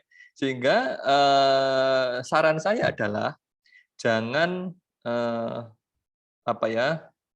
jangan inilah Bapak Ibu ya, jangan segan untuk memulai. Sudah mulai saja. Karena kalau penelitian literatur review tadi yang disampaikan Pak Suhardi tadi, bahwasanya Bapak Ibu tidak perlu ke sekolah, ke latar penelitian, ke lapangan itu tidak perlu ambil data, cukup di rumah aja, ya. Nanti misalnya saya boleh ini Pak Suhardi saya simulasikan ya mencari referensi di Google Scholar ya. Ya, silakan Pak. Begini Bapak Ibu. Nah, sebentar. Saya tunjukkan dulu ya. Jadi Bapak Ibu cukup di rumah saja Bapak Ibu itu sudah bisa menghasilkan sebuah karya. Dan tadi pertanyaannya Pak Manap tadi itu diakui secara ilmiah. Bahkan tadi saya tunjukkan data ya Bapak Ibu ya, dalam konteks yang internasional saja, literatur review itu yang terakreditasi internasional ya, artinya terakreditasi internasional itu bukan tulisan yang biasa-biasa, yang bahasanya orang Surabayaan itu yang ecek-ecek itu tidak. Bahkan biasanya kami itu untuk bisa tembus ke sana Bapak Ibu, itu harus membayar sampai dengan ada yang 25 juta. 20 juta, 15 juta. Itu untuk mempublikasikan artikel kita. Artinya bagaimana proses seleksinya yang sangat ketat sekali. Dan yang sangat ketat itu saja, literatur review itu sudah dikatakan sebagai sebuah artikel yang sangat bagus begitu. Nah, tapi kalau Bapak Ibu untuk pemula, ya 5 artikel aja cukuplah sebagai bahannya. Nah ini Bapak Ibu caranya Bapak Ibu berselancar ya. Jadi di rumah saja begitu Bapak Ibu sudah bisa itu mencari sumber ya. Misalnya mungkin ini ada salah satu dari Bapak Ibu yang ingin menyampaikan. Kira-kira saya punya ide penelitian itu ini Pak, atau saya sudah punya ini Pak. Supaya kita langsung praktek ya Pak Suhardi ya. Ya, bisa Bapak Ibu jawab ada request artikel apa yang Bapak Ibu ingin cari di. Nah, nanti kita bantu cari bersama-sama Bapak Ibu. Bisa dijawab di chatting. teacher efficiency. Oke. Efisiensi guru ya. Efisiensi. Efisiensi bukan? Ya, efisiensi ya, betul ya. Ini bidang saya pendidikan Bapak Ibu. Kalau yang Efikasi guru, Pak. efikasi ya. Kalau yang luar pendidikan saya mohon maaf ya Bapak Ibu ya, karena memang terbatas ini saya. Nah, oke. Self regulated, efikasi guru. Kita cari aja Bapak Ibu, efikasi guru. Gini. Efikasi guru. Nah, ini. Kalau kita Bapak Ibu, saya berikan tips ya untuk mencari ini kalau seperti ini Bapak Ibu, ini kan muncul dari berbagai jurnal atau tahun ya. Tadi kan untuk literatur review itu kan perlu untuk kebaruannya. Ini kan 2012. 2012 kalau dari sekarang 2022 itu sudah 10 tahun yang lalu. Bicara efikasi guru 10 tahun yang lalu itu beda konteksnya dengan efikasi guru pada hari ini. Ini Bapak Ibu ada custom ring di sini. Nah, kita tuliskan aja mulai kapan mau kita cari. Misalnya 2020 lah ya. Saya kencengi nih caranya ini. 2020 sampai 2022. Ya, cuma 2 tahun. Atau 1 tahun yang lalu ya. 2 tahun yang lalu. Search. Nah, ternyata ada ini 2020. Efikasi guru itu dia berbicara tentang pelatihan universal design for learning untuk meningkatkan efikasi guru. Kesediaan efikasi guru matematika. PAUD inklusi, efikasi diri dan sebagainya. Nah, data-data ini Bapak Ibu yang kemudian Bapak Ibu cermati ya, mana yang itu sangat mendukung. Contoh lah, kita ambil yang paling atas saja lah ya. Ini, kita klik aja. Nah, setelah kita klik, maka kita akan didirect di bawah kita ke alamat jurnalnya di mana tentang efikasi guru tadi diterbitkan. Nah ini, rupanya ini saya dibawa ke jurnal Diversita. Ini punyanya siapa saya juga tidak tahu Bapak Ibu ya. Ini Himpunan Psikologi Indonesia. Di sini Bapak Ibu, ini yang kecil di sini itu ada full text PDF. Nah, Bapak Ibu klik di sini, maka Bapak Ibu akan mendapatkan full papernya. Tapi kalau misalnya masih tahap screening di dalam proses yang tadi saya sampaikan, itu Bapak Ibu tidak perlu membaca sampai full text-nya. Nanti Bapak Ibu kena artikel yang kelima sudah jenuh, malah nggak jadi gitu ya. Cukup dibaca judulnya aja. Relevan nggak dengan pertanyaan peneliti kita? Kalau tadi dari contoh kita ini efikasi guru itu kan banyak toh, dampak-dampak atau pengaruh-pengaruh yang mempengaruhinya gitu ya. Kita mau mencari apa? Efikasi guru terhadap apa misalnya? Gitu. Nah gitu. Jadi kita cari apakah relevan atau tidak itu. Misalnya ini pelatihan universal design for learning untuk meningkatkan efikasi guru. Berarti ini efikasi guru yang dikaitkan dengan pelatihan universal design for learning. Itu. Nah, apakah efikasi guru yang dimaksud Bapak Ibu sebagai pertanyaan peneliti ini relevan dengan ini? Kalau tidak ya sudah skip ini, gitu ya. Nah, kalau misalnya sama, Bapak Ibu bolehlah membaca abstraknya. Kalau membaca abstrak ini kan tidak jenuh Bapak Ibu ya. Ini cuma berapa kata sih? Paling banyak 250 kata abstrak itu. Kalaupun terlalu banyak oleh editor itu pasti akan di-cut gitu ya. Nah, ini efikasi guru merupakan satu bagian bla bla bla bla ya. Oh, ini ada tujuan. Nah, ini kan tadi yang saya katakan ya, abstrak itu ada tujuan. Terus kemudian ketika di sini metode kuasi eksperimen, berarti dia itu bukan literatur review, tapi dia itu dengan kuantitatif ya Bapak Ibu ya. Terus kemudian hasilnya seperti apa? Ini ada hasil. Nah ini sudah pasti 3 komponen yang tadi saya sampaikan di dalam abstrak itu sudah pasti ada. Mau Bapak Ibu cari di jurnal nasional, jurnal tidak terakreditasi pun, mau cari jurnal internasional yang ketika kita download harus bayar sekian puluh juta itu, ya pasti akan ada tujuan, ada metode, ada hasil. Minimal dengan 3 informasi tadi, itu sudah menguatkan Bapak Ibu, apakah pertanyaan penelitian saya itu terjawab nggak atau relevan nggak dengan di situ. Kalau enggak, ya sudah, skip. Next, kita cari artikel yang lain. Di Google Scholar itu banyak ribuan artikel yang bicara tentang efikasi guru. Jadi jangan kita, kalau bahasanya yang anak muda itu terbawa dengan apa yang kita lihat. Tapi ketika Bapak Ibu itu cocok ya, maka di sini ada klik PDF. Nah, klik PDF. Nah, ini ada download this file PDF ya, atau ini sudah muncul nih Bapak Ibu. Nah, ini kalau membaca secara keseluruhan. Dia efikasi tentang universal design for learning itu yang seperti apa toh gitu ya. variabel yang lebih detail daripada universal design for learning itu seperti apa, maka Bapak Ibu harus membaca detailnya. Nah, ini yang sudah masuk dalam tahapan eligible untuk kita masukkan dalam include tadi itu. Nah, ini dibaca semuanya Bapak Ibu. Nah, ini kan ada, tanpa berbayar kita bisa mendapatkan. Nah, Baik. saya kira itu Pak Suwardi. Sangat jelas Pak Sunu. Dan kita lanjut ke pertanyaan dulu. Ya, Bisa dimatikan close ya. screen-nya, Pak. Oke. Oke. Ya. Silakan Pak Apriyatna Utama.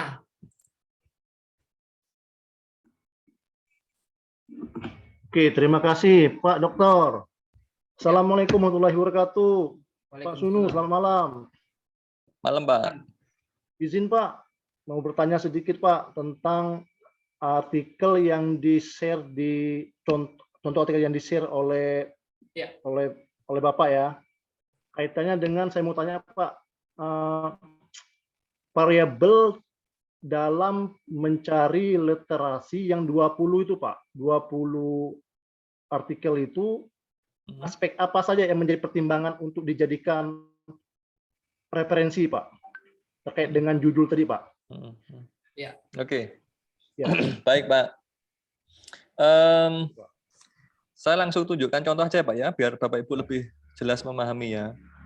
Nah, ini tadi yang saya contohkan Pak, bagaimana kemudian membuat 180 menjadi 30 tadi ya. Ini ya, sorry. Ini tadi. Jadi Pak, hal-hal yang dijadikan sebagai komponen utama ya untuk menunjukkan apakah itu mendukung atau tidak mendukung gitu ya. Ya benar Pak. Gitu ya. Yang pertama itu kita harus mengetahui tentang ini Pak. Pertanyaan penelitian kita itu apa? Ya, pertanyaan penelitian kita itu apa? Misalnya kalau yang seperti ini ya. Di sini kan dia ingin meneliti tentang literasi digital satu. Jadi komponen-komponen utamanya itu harus kita identifikasi Pak. Kalau kita lihat dari judul ini, maka kita bisa lihat, saya underline ya, literasi digital. Kemudian profesionalisme kinerja guru. Oke, underline. Revolusi industri 4.0, underline. Gitu. Jadi kita bisa menggunakan Pak 3 kata kunci ini sebagai bagian untuk mengidentifikasi apakah satu artikel itu masuk atau tidak. Dan ini dikaitkan karena ini konteks berbicara ini poin utama itu adalah kan di kinerja guru Pak sebenarnya. Variabel utama itu kan kinerja guru ya kalau kita lihat. Kenapa kok kinerja guru? Karena bicara dalam konteks pendidikan. Bicara literasi digital Pak, dalam konteks banyak aspek itu muncul gitu ya. Tetapi kita batasi di sini adalah hanya kinerja guru gitu. Nah, terus kemudian revolusi industri pun juga kita kaitkan dengan kinerja guru. Literasi digital kita kaitkan dengan kinerja guru. Nah, kalau misalnya mau membatasi lebih detail lagi, kadang-kadang seperti ini kan bisa saja ya. Ini saya berikan contoh ya. Pada jenjang SMK misalnya begitu. Boleh saja. Berarti revolusi industri literasi digital ini, maka kita batasi karena pertanyaan peneliti kita itu kita lebih persempit itu hanya jenjang SMK. Kenapa SMK? Karena SMK itu memiliki kekasan dibandingkan jenjang-jenjang pendidikan yang lain. Maka kita nanti akan persempit artikel-artikel yang kita cari itu ya hanya konteksnya adalah tentang SMK saja. Begitu, Pak. Jadi bagian-bagian yang membatasi kita sendiri Bapak Ibu yang menentukan. Nah, yang membatasi kita itu ya dari pertanyaan peneliti tadi yang pertama. Terus kemudian poin-poin utama yang ada di dalam pertanyaan peneliti atau judul. Judul ini kan juga sebagai pertanyaan peneliti kan sebenarnya. Peningkatan literasi digital. Ini kan kalau pertanyaan peneliti di sini bisa dikatakan seperti ini. Bagaimana peningkatan literasi digital dalam mewujudkan profesionalisme kinerja guru pada era revolusi industri 4.0. Pertanyaan peneliti itu cukup ditambahkan dengan kalimat tanya aja di depannya. Tetapi poin-poin utamanya, baik pertanyaan peneliti maupun judul itu kan sama. Sehingga yang mengguiding kita, mana bagian yang masuk, mana yang tidak, itu ya dari poin-poin utamanya ini. Gitu. Ya, kalau dalam PTK kan juga sama ya Pak ya. Solusinya apa, tindakannya apa ya. Kalau Bapak Ibu sangat familiar dengan PTK kan juga seperti itu ya. Gitu. Ya. Karena saya juga ngajar PTK juga dan mengajari Bapak Ibu guru juga gitu. Baik. Terima kasih Pak Sunu dan saya rasa sudah sangat jelas.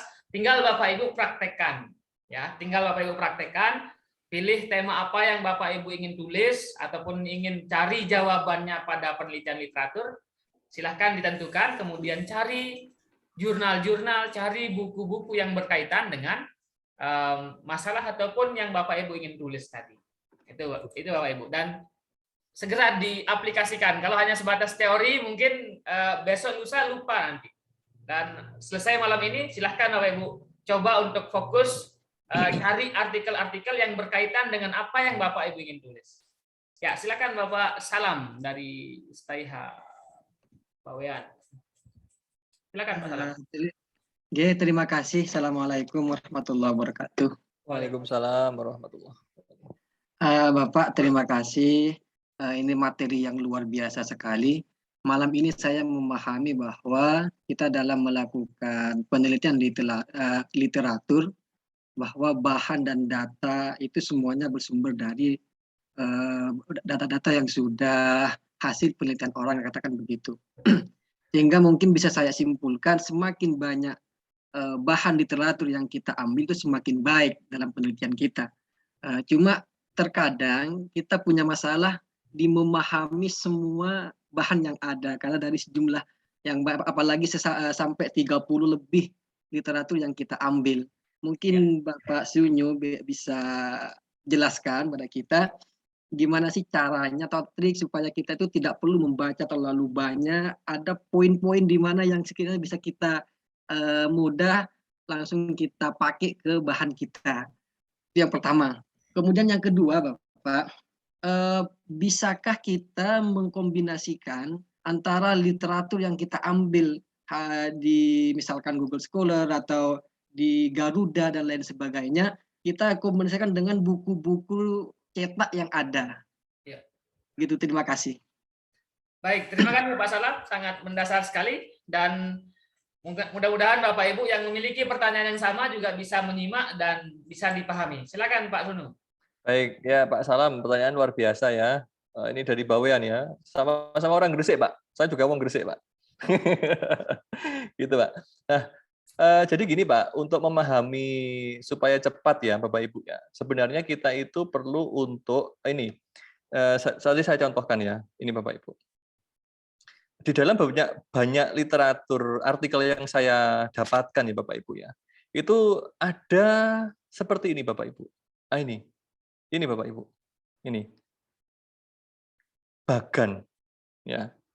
Mau penelitian kualitatif, mau literatur review ya. Kalaupun dalam penelitian kuantitatif itu biasanya modelnya dimunculkan di situ.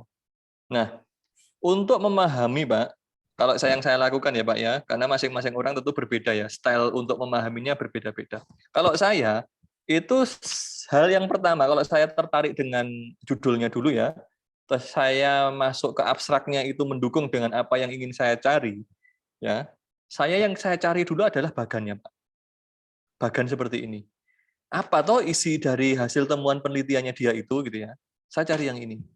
Yang saya jumpai, Pak, kualitatif, kuantitatif maupun literatur review yang bagus-bagus artikelnya itu selalu disajikan seperti ini. Bisa bentuk baterai, bentuk burung Garuda, bentuk apa, itu macam-macam dia mendeskripsikannya itu ya.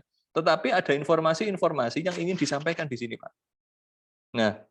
Nah, ini minimal dengan adanya ini kita bisa langsung memiliki gambaran ya Bapak Ibu ya.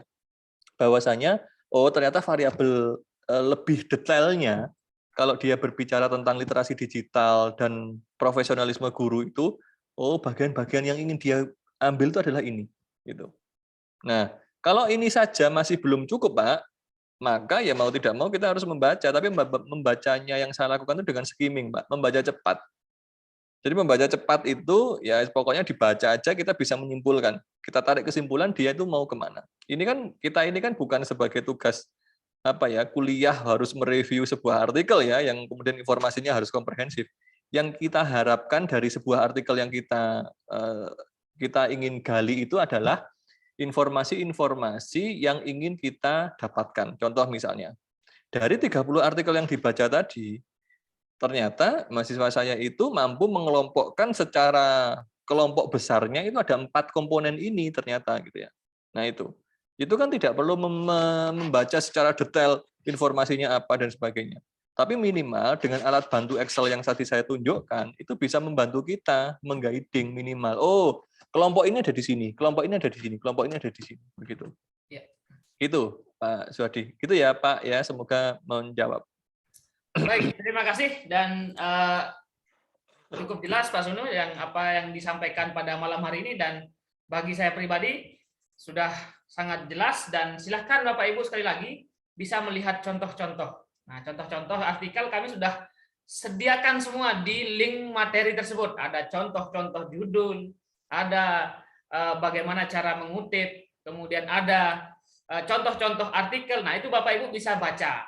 Nah, kalau nggak membaca, kadang kita pengen nulis satu artikel nih, artikel yang bagus sekali, tapi baru kita baca satu artikel yang terdahulu sudah bosan ataupun sudah itu ya.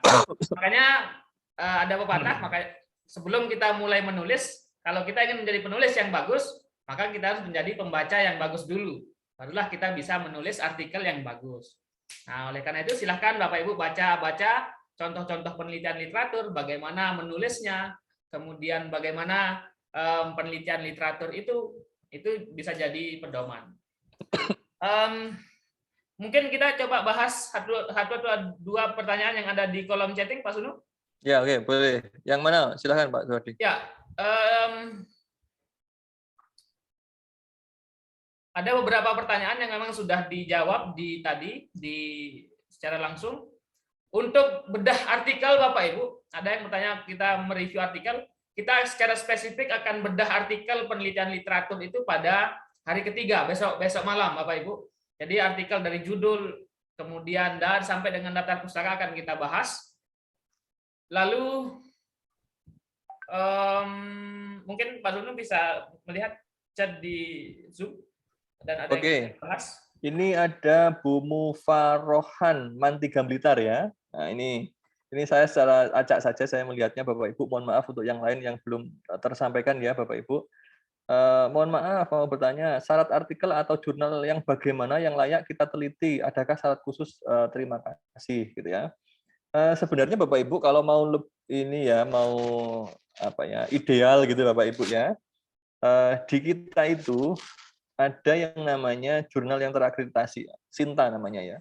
Ini Pak Suhardi ini juga punya banyak jurnal Sinta ya, kalau nanti mau publikasi di Pak Suhardi gitu ya. Atau juga jurnal-jurnal yang ada di apa namanya di ini saya tunjukkan aja ya Bapak Ibu Bu Mufarohah dan Bapak Ibu yang lain ya. Saya tunjukkan cara mencari jurnal yang layak ya. Begini, Bapak Ibu. Saya tunjukkan misalnya begini, Scholar. Sudah muncul ya? Iya. Terus kemudian Bapak Ibu. Besok saja kita buka, Pak. Oh gitu, ya, oke. Artikel. Ya. Berarti besok ya Bu Mufarohah ya, mohon bersabar ya. Ya, oke, tadi kita sedikit masih banyak yang bertanya Pak Sunu yang terkait dengan literatur tadi, berapa literatur tadi sudah dijawab oleh Pak Sunu. Untuk kita yang masih pemula tidak jadi masalah Bapak Ibu. Silahkan jika literaturnya hanya 5 ataupun 10 ataupun 7, silahkan Bapak Ibu bisa menggunakan itu, tidak perlu sampai 100 200 gitu ya. Untuk kita sebagai pemula dicoba dulu dengan literatur yang ada. Bapak Ibu ingin bahas apa misalkan, silahkan bisa menggunakan literatur yang standar terlebih dahulu. Nah, nanti jika sudah mulai terbiasa nih bisa mencari literatur yang bagus, kemudian bisa mengakses jurnal yang bagus, nah barulah kita tingkatkan lagi kemampuan menulis kita. Jadi untuk ini Pak Suhardi ini menarik ini. Ya, satu pertanyaan dari Bu Nelti Safrida ya, ini saya scroll ke atas ini. Apakah untuk kenaikan pangkat penelitian literatur ini kedudukannya sama dengan PTK? Ya. Nah, Bapak Ibu, laporan PTK itu yang jumlah halamannya bisa sampai 100 halaman. Itu laporan PTK. Bab 1, bab 2, bab 3, bab 4, bab 5 sampai penutup daftar rujukan itu Bapak Ibu. Itu laporannya. Nah, setelah Bapak Ibu membuat laporan PTK itu, kemudian Bapak Ibu kan reformatting ya, format ulang ke dalam artikel. Yang jumlahnya itu hanya sekitar 15 halaman. Jadi bagaimana kita mereduksi laporan PTK yang jumlahnya 75 sampai 100 halaman hanya menjadi 15 halaman. Itu namanya artikel. Itu Bapak Ibu yang diterbitkan di jurnal. penelitian literatur yang seperti saya contohkan tadi, yang tentang profesionalisme guru tadi, itu jumlah halamannya hanya sekitar 20 halaman, 17 sampai 20 halaman. Gitu Bapak Ibu. Nah, untuk kepentingan kenaikan pangkat Bapak Ibu, kebetulan saya juga banyak teman di Widya Iswara di Lembaga Penjaminan Mutu ya se-Indonesia, terus kemudian juga pengawas kepala sekolah yang berprestasi nasional itu kan juga sering memberikan penilaian untuk angka kredit guru itu ya. Jadi selama Bapak Ibu artikelnya itu diterbitkan di dalam jurnal, baik itu hasil literatur review, hasil PTK ya, itu bisa digunakan untuk kenaikan pangkat gitu. Nah, Bapak Ibu, kalau mau yang kredibel, pertanyaan yang tadi Bu Mukharofah dari Blitar tadi, cari jurnal-jurnal yang terakreditasi. Nah, besok kan akan dijelaskan itu katanya Pak Suhadi itu ya, jurnal-jurnal yang terakreditasi itu ada namanya SINTA. SINTA itu adalah lembaga milik pemerintah, resmi, legal, yang tugasnya itu adalah mengakreditasi jurnal-jurnal yang ada di Indonesia. Nah, jadi Bapak Ibu cari di Scopus, dia di jurnal apa, nama jurnalnya dikopi lah di SINTA tadi itu. Masuk enggak dalam listnya dia? Kalau dia masuk, ada di dalam daftarnya dia, maka itu bisa dikatakan sebagai jurnal yang kredibel. Kalau kita carinya yang kredibel ya Bapak Ibu ya. Tapi ketika tidak ada di dalam list itu, berarti dia belum kredibel. Nah, kalau belum kredibel, apakah boleh dijadikan sebagai rujukan? Boleh saja. Ya, tidak harus kemudian yang kredibel. Tapi kalau mau yang lebih berkualitas ya cari yang kredibel. Kalau yang tidak ya boleh saja karena cukup banyak sekali Bapak Ibu jurnal-jurnal yang tidak atau yang belum terakreditasi. Contoh misalnya saya ini juga sebagai pengelola jurnal SINTA 3 atau ranking 3 nasional, ada yang SINTA 4, ranking 4 nasional, ada yang tidak terakreditasi gitu ya. Nah, itu carinya. Kita tidak terlalu jauh bahas untuk itu Pak Sunu supaya ini untuk jurnal memang Bapak Ibu banyak sekali tingkatannya, tidak perlu kita fokus kepada literatur review dan semua literatur yang Bapak Ibu dapatkan itu boleh diambil sebagai materi ataupun dasar dari penelitian literatur review tadi. Yang penting sumbernya adalah dari yang kredibel atau yang ilmiah seperti jurnal. Apakah itu jurnal nasional ataupun jurnal nasional yang terakreditasi ataupun yang tidak terakreditasi itu boleh. Ya. Lalu untuk malam hari ini kita cukupkan Pak Sunu ya, karena sudah kalau boleh saya izin sedikit share tentang sistematika atau besok aja ya Pak Sodi ya? Ya, besok malam kita bahas pada sistematika artikel dan kita akan bahas banyak terkait dengan jurnal ataupun teknik penulisan dan lain sebagainya.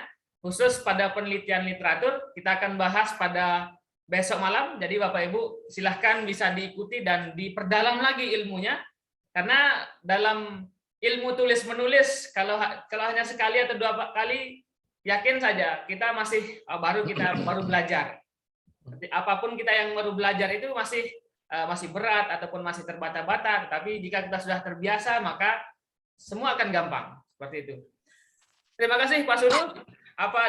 Jika ada kalimat penutup ataupun pada malam hari ini? Baik, ini Bapak Ibu di dalam menulis literatur review tadi saya mencari sebuah padanan kata itu ya.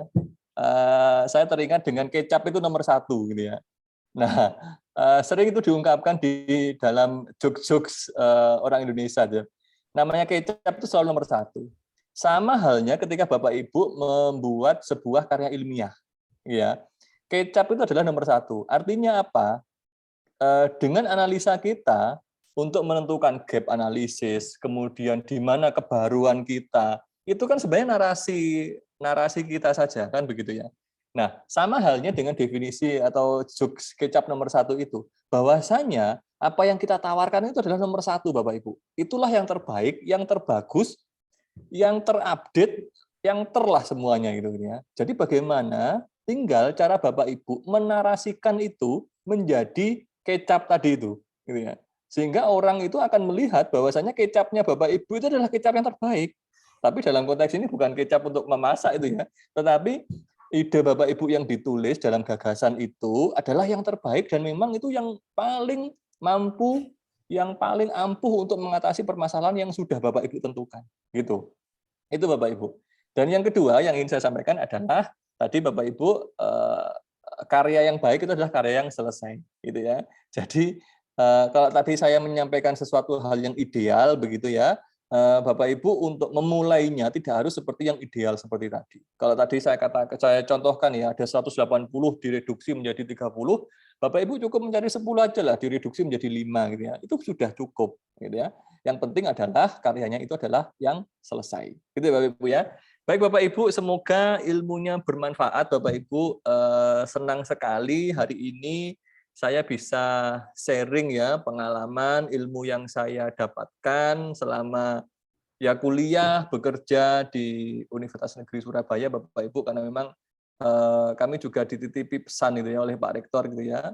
Setiap menyampaikan materi kita itu harus mempresentasikan lembaga yang kita wakili gitu Bapak Ibu ya. Karena hari ini saya merepresentasikan sebagai bagian dari sivitas akademika yang ada di Universitas Negeri Surabaya. Semoga ilmunya bermanfaat Bapak Ibu dan Bapak Ibu berkenan dengan apa yang tadi saya sampaikan. Sekali lagi saya mohon maaf jika ada salah kata dari saya, ada hal-hal yang kurang berkenan di Bapak Ibu semuanya. Karena ini sampai dengan saat ini Bapak Ibu, ini saya masih di kampus dari berangkat jam 7 pagi tadi gitu ya. Baik. Gitu. Terima kasih. Terima kasih Pak Suno atas wejangannya, dan memang sangat betul sekali lagi karya, makanya saya sampaikan pada akhir dari sekarang makanya kami menerima nanti dari 10 artikel Bapak Ibu yang berasal dari penelitian literatur, kami akan publikasi pada jurnal nasional. Nah, jadi disimak dengan baik dari materi awal sampai akhir, kemudian contoh-contoh yang kami berikan, sehingga Bapak Ibu bisa menulis satu penelitian literatur yang bagus, kemudian kita akan publikasi. Terima kasih Bapak Sunu dan Bapak Ibu yang sudah hadir di Zoom meeting. Semoga kegiatan ataupun diskusi kita pada malam hari ini bermanfaat, dan kita akan berjumpa pada besok malam. Kemudian tetap belajar Bapak Ibu, kita sama-sama belajar, kita sama-sama berkarya dan berinovasi. Salam Guru Inovatif Indonesia. Assalamualaikum warahmatullahi wabarakatuh.